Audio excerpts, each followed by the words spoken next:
Hi friends! Coming to you live from my kitchen after a long day of homeschooling.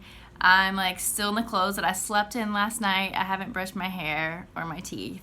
So if you follow my YouTube channel, here's my commitment to always being honest. I'm an honest homeschooler, and today kind of whooped me. And it was very productive, so that's good. But luckily my husband came home and took all the kids out to the free childcare at the gym, and so I thought I would let you know what's in my 8-year-old's fun schooling basket. So first of all, I started fun schooling because of her. She's very creative, she's very structured, she's very independent, and kind of a perfectionist. And so when it came to schooling, I really wanted to do something that kind of partnered with her creative gifting. And so introducing fun schooling, which is so creative. And in the beginning, the core journal asked kids to pick out 5 subjects they want to learn about. Now for my son, it was 8 subjects, so I went ahead and had her pick 8 subjects. And so she picked cooking, science, which is very vague, but science, knitting, horses, how to do magic tricks, plants, weather, and she also wanted to learn about rocks and minerals. So those were her picks, and in the beginning it says to pick 5 things, so I just had her pick the 5 main things she wanted to do. And then just going forward, there's reading time several times a week, and I tell her to pick out 2 books and take 20 minutes, and I set a timer, so 10 minutes for one book, 10 minutes for the other book, and then she comes back and writes what she learned and draws pictures of what she read about. There's also lots of opportunities for cursive, which is great because it was her first exposure to cursive, and I wasn't sure how I was going to teach her and actually have a curriculum for it. But anyway, this was great, and she, being a perfectionist, she took to this and was like, this must be perfect. And so I've been trying to work with her, it doesn't need to be perfect, just try your best. And man, after the first day, she was already writing her full name in cursive. So she's been doing really well with this curriculum, except for the little perfectionist thing. And I was actually grateful that this was kind of revealing that in her, because we've been talking about how to be creative, and I'm like, hey, it doesn't need to be perfect, it just needs to be that thing that you create that nobody else can create. And so yeah, she's been doing really well. I'm super proud of her. So this is the core journal that she picked out, and she does this twice a week. And so the next thing I got her was the spelling book, the Fun Schooling Spelling, and this is so awesome.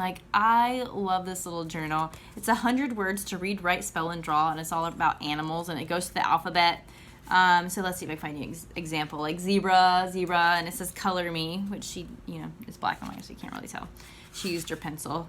And then it colors in the words, and then it says to draw the habitat, and she put lots of dry grass. So anyway, she actually really loves doing these, because I let her get on the computer and Google their habitat, and then she draws in what they are. So she put worms for the platypus. I guess that's a worm, and lives in burrows, and then they draw in the words. So one page it has the words, and the next page it has a blank space. So then they fill it in, and that's kind of how they're learning how to spell. So this has been lots of fun, and even when we did the kangaroo, we did Australia on Google Earth and just kind of had an element of geography with it. So she does this twice a week.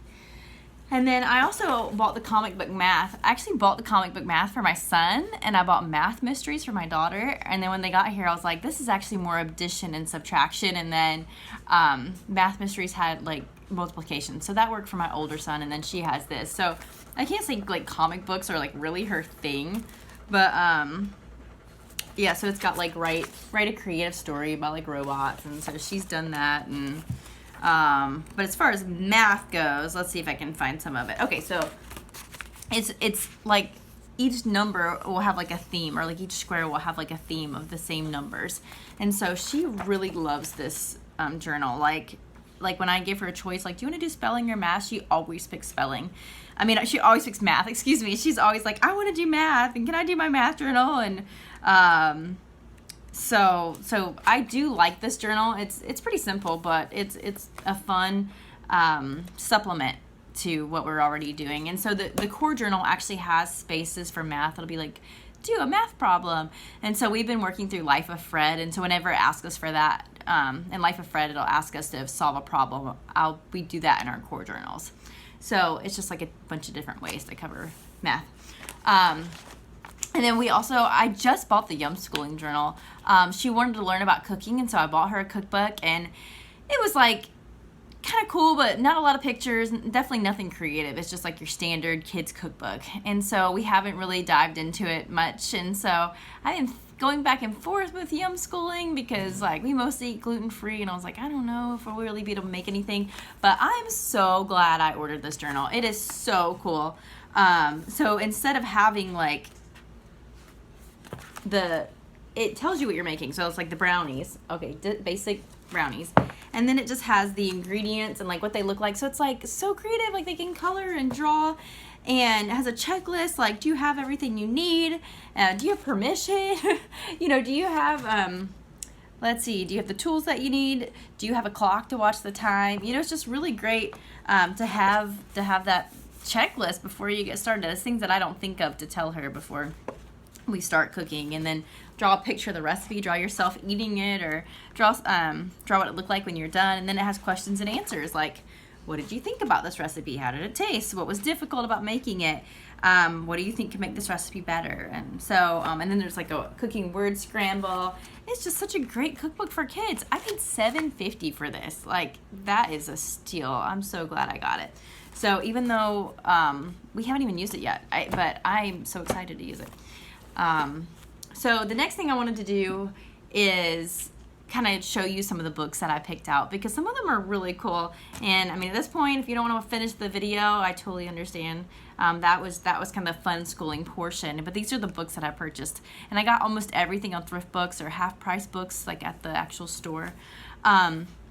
Also, before I would go on, this is like our fun schooling basket. I got these at the Dollar Tree for $1, and they fit most of our books, maybe not the big ones, but and then this was like $1 at Walmart, and it's got gel pens and crayons and color pencils. And like my 5-year-old has already lost everything. My 10-year-old maybe has some of his stuff, but like this is my daughter. Like she still has everything in like pristine condition. So, and I love that about her. And then I also like have her knitting utensils in here, and we have been watching knitting videos on YouTube, and I finally just reached out to somebody in the community like, we need to watch somebody do this because the YouTube's not working for us. Okay, so these were the books that I got to go along with like her subjects. First of all, we have Magic Treehouse series, and this is the fact version, so not stories, the fact version of Twisters, and she's been reading this, so it's awesome. 101 Coolest Science Experiments. I'm pretty sure that's why she said she wanted to learn about science. In her head, she was thinking about experiments. So I saw this on another YouTube video, so I went with it. It was from Thrift Books. So the Rocks and Minerals. This is like the funnest book on rocks and minerals ever. The Basher science books I just love them. They're just like really quirky. They're just out of the box science books. And so I have maybe 5 of these now, and I look forward to even getting more. So there's that. Weather. There you go. I love the DK books. Like I look specifically for this brand when I'm like looking on Thrift Books. Flowers, another DK book, you see.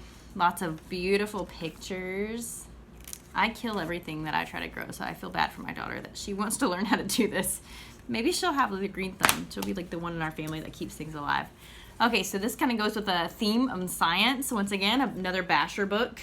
Oh wait, yes, created by Basher. And it's famous inventors in history, and I love it. I love that it has like the little quote that they said, like, let's see, my greatest friend is truth, Isaac Newton. Let's see, Benjamin Franklin, tell me and I forget, teach me and I remember, involve me and I learn. That's a great quote. So, loved that. Another Basher book on weather. I just bought all the Basher books, like I said. Another DK book, another one of my favorite brands on rocks. And I bought a couple different, some like rocks, I have 2 books on that. Okay, this is horses. This is another eyewitness handbook, but it is like really hard to understand. We read this one day and I sat with her and I was like, this is like an encyclopedia on horses. So heads up, if you have an 8-year-old that wants to learn about horses, this is probably not your go-to. How to draw flowers, how to draw people. These don't go in her basket. They're just kind of in a general area. But she's an amazing artist, and so I love collecting these books. was going to say buying them. I mean, I like buying them, but I'm trying to build a collection for her because she's committed to being a great artist and she's good at it. Okay, I got this from Amazon. This is not from Thrift Books. So, Big Magic for little hands. It's for how to do magic tricks, which is like her other little thing right now. It's a little complicated. Like, I've gone through it. It had great reviews, but it's lots of instructions. And I don't know. I'm not great at following instructions. I'm one of those people that has to, like that quote, that Benjamin Franklin quote, like I have to do things to learn them. And so sometimes when I'm reading these stuff and it's like, get this and tuck this like handkerchief into this paper towel roll or whatever, you know, I'm like, what? Like knitting. I'm like, what? I don't get this when I'm watching it. So I'm a hands-on person.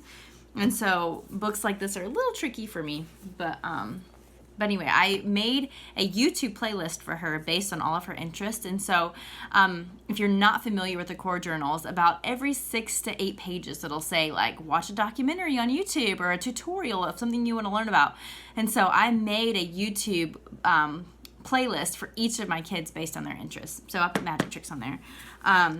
This is from the Dollar Tree. It's like word searches. My daughter's really good at word searches, and so she's done a lot of these already. And they're kind of fun, too, because they're not like all Moana-y. It's like things that are on an island, things that are part of a family, you know, rhymes with sea. It's kind of a fun, original way of putting together that. Okay, a knitting book from Thrift Books, and it's the Usborne books. Did not work for teaching me how to knit, but... and then recently we were at Half Price Books and I saw this What's for Lunch, and it's really cool because it talks about different vitamins and different colors of food and what a carbohydrate is and what a fat is and what a protein is and like what your body needs to function, like what your body needs for energy, what your body needs for strength, and what your body needs to grow. And so when she wants to learn about food, she wants to learn about cooking, you know, this is like the very practical way to apply those things. So that's what she's doing for this year, and so far it's been awesome. I love it, and I highly recommend Fun Schooling. If you have any questions, feel free to write them below and I'll get back to you. And as always, happy homeschooling.